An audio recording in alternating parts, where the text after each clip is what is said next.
ملک کی ترقی کا سفر پروپیگنڈے، جعلی خبروں یا بیرونی سرپرستی میں ہونے والی دہشت گردی سے نہیں روکا جا سکتا۔ پاکستان کی مسلح افواج کو عوام کی بھرپور حمایت حاصل ہے۔ فیلڈ مارشل عاصم منیر کا کوئٹہ گیریزن کا دورہ۔ کمانڈ اینڈ سٹاف کالج میں زیر تربیت افسران اور فیکلٹی سے خطاب۔ کہا پاک افواج ہر قسم کی دہشت گردی کے مکمل خاتمے کے لیے پرعزم ہیں۔ جدید جنگی تقاضوں، ملٹی ڈومین آپریشنز، مسلسل تربیت ضروری ہے۔ بلوچستان میں پائیدار امن، بہتر گورننس اور عوامی فلاح پر مبنی حکمت عملی ناگزیر ہے۔ ایران پر کل حملہ ہونے والا تھا۔ قطر، سعودی عرب اور یو اے ای کی درخواست پر حملہ مؤخر کیا۔ امریکی صدر کا بیان، کہتے ہیں ایران پر طے شدہ حملے مؤخر کیے۔ سنجیدہ مذاکرات جاری ہیں۔ رہنماؤں کا خیال ہے کہ امریکہ کو قابل قبول ڈیل ملے گی۔ رہنماؤں سے کہا کہ اگلے کسی بھی موقع پر ایران پر حملے کے لیے تیار ہیں۔ امریکہ کو قابل قبول ڈیل نہ ملی تو بڑا حملہ کرنے میں دیر نہیں کریں گے۔ میں نے پیٹ ہیگزیت اور جنرل ڈین کین کو حملے سے روکا۔ امریکی فوج کو کہہ دیا کہ کسی بھی موقع پر ایران پر حملے کے لیے تیار رہیں۔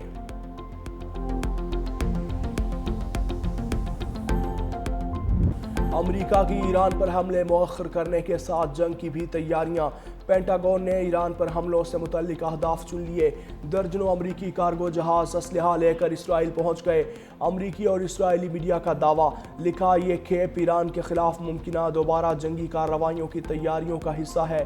ان پروازوں میں عسکری ساز و سامان اور مختلف اقسام کا اسلحہ شامل ہے۔ ایران پر حملے کے لیے صرف ٹرمپ کے حتمی فیصلے کا انتظار ہے۔ حملوں سے متعلق مشاورت کے لیے ٹرمپ کی قومی سلامتی ٹیم کے اہم ارکان سے ملاقات۔ اسرائیلی وزیر اعظم نیتن یاہو سے بھی ٹیلی فون پر گفتگو۔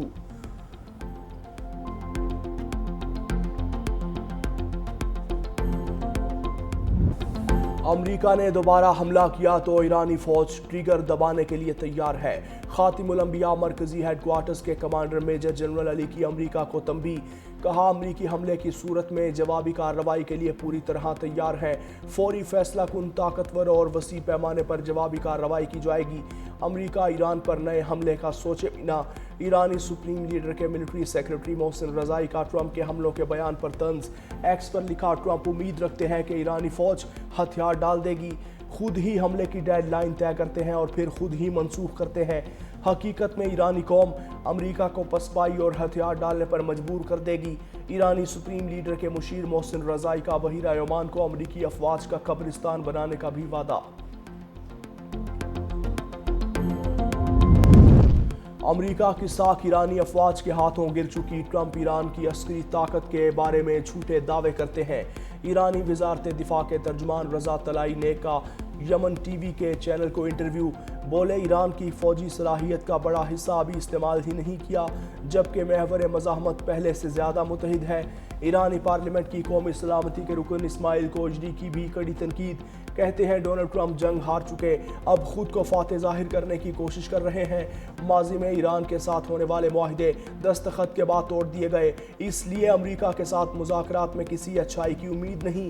ایرانی رکن پارلیمنٹ علی خضریان کہتے ہیں کہ آبنائے ہرمز کو ایران اپنے منجمد اثاثوں سے متعلق مذاکرات میں دباؤ کے آلے کے طور پر استعمال کر سکتا ہے۔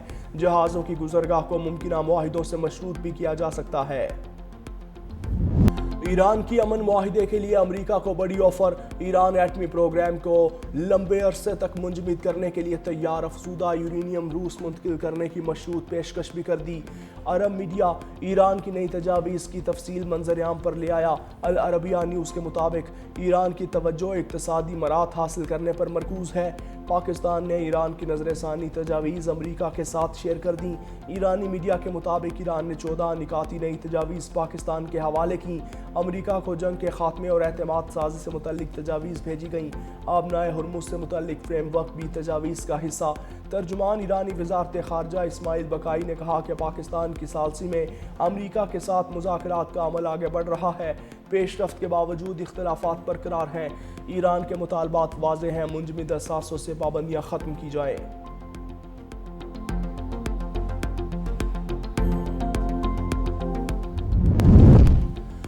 امریکہ ایران امن مذاکرات کا مشن وزیر داخلہ محسن نقوی تیسرے روز بھی تہران میں موجود۔ ذرائع کے مطابق وزیر داخلہ کی ایرانی قیادت سے اہم ملاقاتیں، مزید اعلیٰ سطح ملاقاتوں کا امکان۔ محسن نقوی ایرانی صدر Masoud Pezeshkian, speaker Bagher Ghalibaf اور وزیر داخلہ سکندر مومنی سے بھی ملاقات کر چکے۔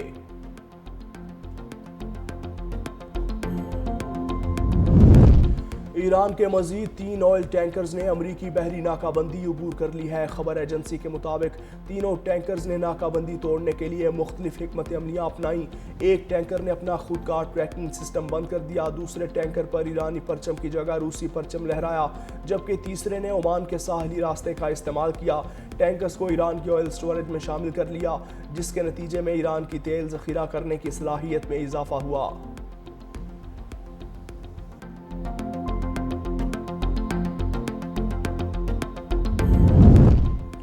امریکی صدر کے بعد روسی صدر کا دورہ چین۔ ولادیمیر پوٹن 2 روزہ دورے پر آج چین پہنچیں گے۔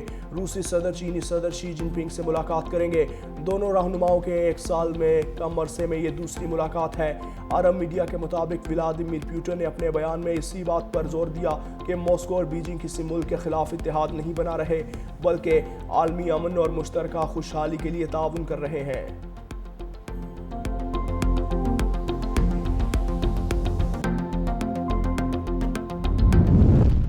امریکی ریاست کیلیفورنیا کے اسلامک سینٹر میں فائرنگ کا واقعہ، محافظ ہلاک، 2 حملہ آور مارے گئے، متعدد زخمی۔ پولیس کا کہنا ہے کہ سین ڈیاگو میں 2 مشتبہ حملہ آوروں نے مسجد پر فائرنگ کی تھی۔ مسجد کا دفاع کرنے کی کوشش میں محافظ نے جان دے دی۔ پولیس کا کہنا ہے کہ واقعہ نفرت پر مبنی جرم ہے اور دونوں مشتبہ حملہ آور کم سن تھے۔ صدر ٹرمپ اور mayor new York Dhahran Mamdani کی واقعے کی مذمت۔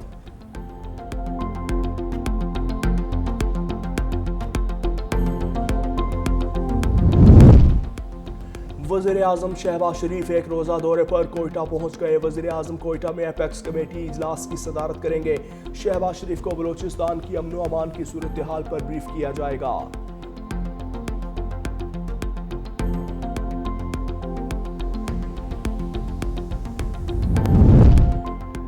چیئرمین پیپلز پارٹی بلاول بھٹو کی 5 روزہ دورے پر لاہور آمد، گورنر پنجاب سردار سلیم حیدر نے استقبال کیا۔ بلاول بھٹو بحریہ ٹاؤن میں قیام کریں گے۔ پنجاب اور لاہور کے پارٹی رہنماؤں سے اہم ملاقاتیں ہوں گی۔